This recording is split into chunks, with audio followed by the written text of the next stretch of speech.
क्या आपने कभी सोचा है भारत पर मुगलों ने इतने साल राज्य किया, लेकिन वो भारत आए कैसे?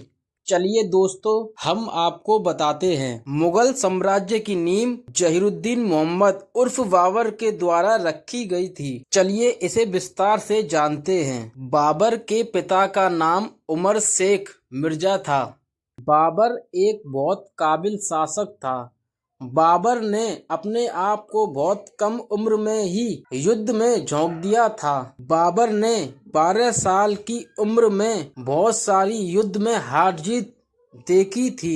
बाबर का जन्म 14 फरवरी 1483 फरागना घाटी वर्तमान उज्बेकिस्तान में हुआ था। उसका पूरा नाम जहीरुद्दीन मोहम्मद उर्फ बाबर था। बाबर ने महज 11 वर्ष की उम्र में फरागना का शासक संभाला था। कड़े संघर्ष और कई लड़ाइयों के बाद उसने 1526 ईस्वी में दिल्ली के सुल्तान इब्राहिम लोदी को हराकर भारत में मुगल वंश की स्थापना।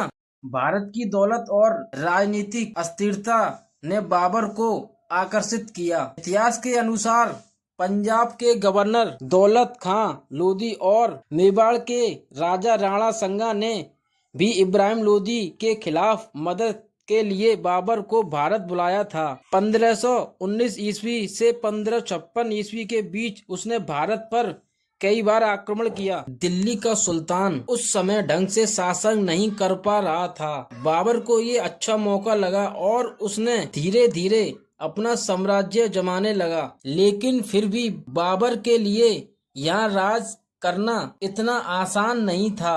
बाबर ने कई बार भारत पर आक्रमण किया, जब कहीं जाकर अपना साम्राज्य खड़ा किया। पानीपत का प्रथम युद्ध 1521 अप्रैल 1526 बाबर और दिल्ली के सुल्तान इब्राहिम लोदी के बीच पानीपत के मैदान में यह ऐतिहासिक युद्ध लड़ा गया था।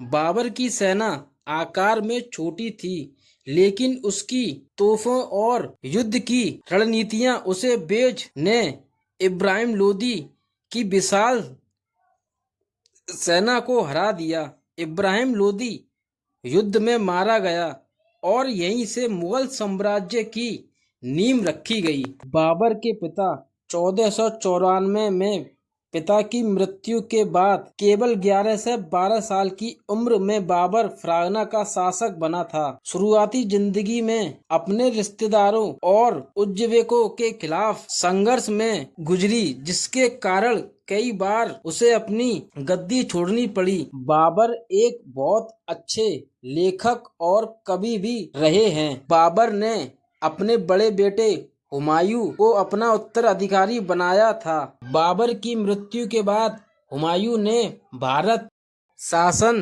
किया था। हुमायूं का इतिहास अगले वीडियो में दोस्तों हम आपको बताएंगे। तो गाइस, ये थी बाबर की स्टोरी और मुगलों की भारत में स्थापना कैसे हुई थी।